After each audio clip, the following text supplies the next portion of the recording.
Peristiwa menggemparkan terjadi di Jalan Dwi Kora, Kota Medan pada Rabu 10 Desember 2025.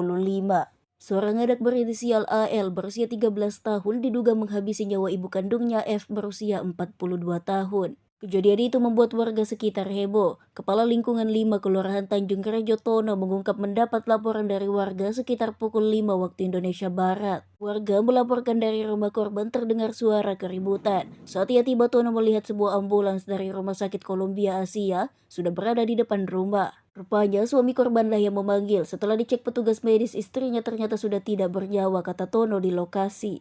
Atas permintaan suami korban, Tono langsung menghubungi Polsek Sunggal. Tidak lama kemudian, polisi datang dan melakukan olah tempat kejadian. Garis polisi terpasang mengelilingi rumah tersebut. Tono menjelaskan bahwa di rumah itu tinggal korban, suaminya serta 2 anak mereka. Saat kejadian, suami korban tidur di lantai 2, sementara istri dan 2 anaknya tidur di lantai 1. Tono juga mengaku melihat kondisi kamar lantai 1 yang penuh darah. Dia juga melihat luka di bagian lengan korban. Jenazah F kemudian dibawa ke Rumah Sakit Bayangkara untuk diautopsi. Sementara itu, AL merupakan anak bungsu korban diamankan oleh Satreskrim Polrestabes Medan. Kasatreskrim Polrestabes Medan AKBP Bayu Putra Wijayanto menjelaskan pihaknya masih meminta keterangan terhadap pelaku atau anak berhadapan dengan hukum, sebab terlihat trauma dan harus didampingi. Motif sampai saat ini juga masih didalami. Namun dari informasi beredar, pelaku disebut marah karena sang ibu memarahi kakaknya. Berapa itu informasinya, Pak? Saya terima informasi sekitar habis subuh lah, sholat subuh jam 5 lewat. Informasi yang Bapak dapat seperti apa pas itu, Pak? Jadi warga itu tadi yang depan rumah itu kan nanya, Pak Kep, ada keributan itu di dalam itu, ada rame-rame. Jadi saya datang kemari, udah ada ambulan di sini. Udah ada ambulan dari Columbia itu kan. Saya cek ke dalam itu udah diperiksa orang itu apanya. Kanan yang pihak apa itu suaminya manggil ambulan itu untuk memastikan untuk nolong istrinya. Pertolongan pertama rupanya dicek orang itu udah nggak ada, Pak, katanya udah meninggal katanya kan.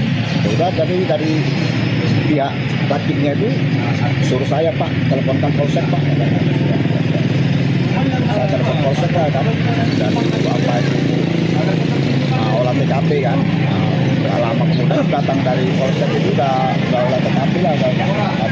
Sempat Bapak dampingi itu tadi, Pak, ke dalam? Enggak, karena udah masuk orang itu saya keluar. Nah, kan ada tutup pasang online kan, polis online. Jadi saya keluarlah situ dan jumpai keluarga yang dari korban. Pelakunya siapa, Pak? Pelakunya anaknya yang terduga itu kan. Korbannya?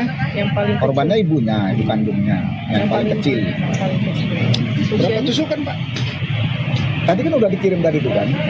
Berapa, Pak? Oh, 27 tusukan tadi ya Kalau berdasarkan yang saya tengok itu cuma di lengan aja. Rupanya dari laporan dari yang polisi kan udah tahu sendirinya tadi kan. Bahkan udah dikirim tadi itu apanya. Berapa, Pak, kronologinya. Kalau dari laporan polisi berapa katanya, Pak? Saya belum tahu, yang saya lihat sendiri satu aja dari tangan lengannya itu aja yang luka itu. Kalau dari yang belakang punggung itu kan enggak, masih pakai baju kan, nggak bisa saya tengok itu.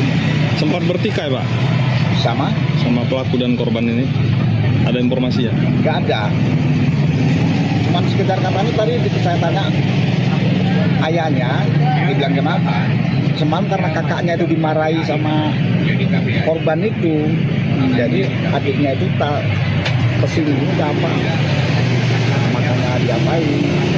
Waktu kejadian ada berapa orang, Pak, di dalam? Dalam 4, yang 3 di satu kamar di bawah, yang ayahnya itu di lantai 2 dia. Sepengetahuan Bapak, informasi yang Bapak dapat lah, ada berapa tusukan, Pak, di tubuh si korban? Nggak tahu saya yang apa itu. Ada yang bilang berapa dari informasi yang dari apa itu, yang belum entah A1 dan nggak tahu itu katanya. Berapa, Pak? Yang Bapak dapat info Yang lah. saya tahu itu cuma satu aja, yang di lengan itu aja yang saya lihat ya, yang lihat saya mata sendiri, satu aja di lengan itu. Kalau waktu Bapak datang itu ada bersimbah darah nggak, Pak, di situ? Banyak. Berarti banyak darahnya ya? Darah juga banyak kan, darah berdarah itu banyak itu. Berarti saat kejadian si korban, pelaku dan kakak itu berarti satu kamar di bawah itu. Iya, satu kamar orang bisa semua. Sehari-hari pelaku ini sepengetahuan Bapak seperti apa? Akrabnya orang itu, ya seperti anak sama mama gitu, nggak ada jarak lah orang juga. Nanti mamanya pagi-pagi ngantar keluar anaknya itu kan, ngantar mamanya mau berangkat sekolah, panggilkan Grab, anaknya kan naik Grab sekolah, diantarkan apanya itu tasnya, ya, sarapannya, diapain dia, nggak ada, nggak ada.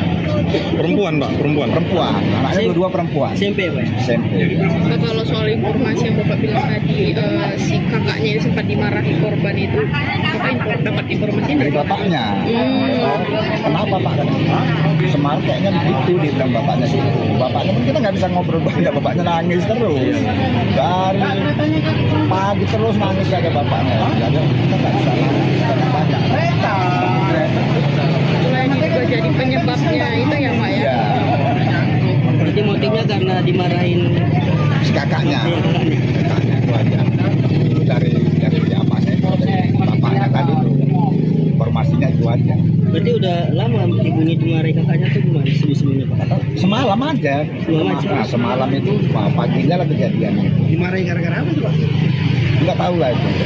Karena nggak bisa kita nanya bapaknya, nangis aja bapaknya. Aku nggak banyak-banyak nanya tadi kan. Korban berarti dibawa ke Bayangkara berarti ya Pak ya? Iya, lagi di otopsi kan.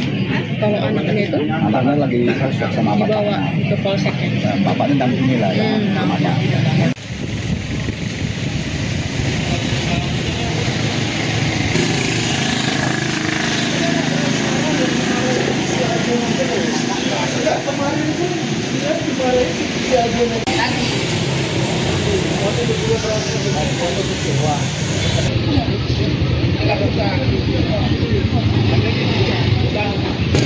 Yang duluan tadi paling banyak kan dia. Iya Pak, dia duluan tadi. Karena dapat apa info dari polisi juga dia. Ya,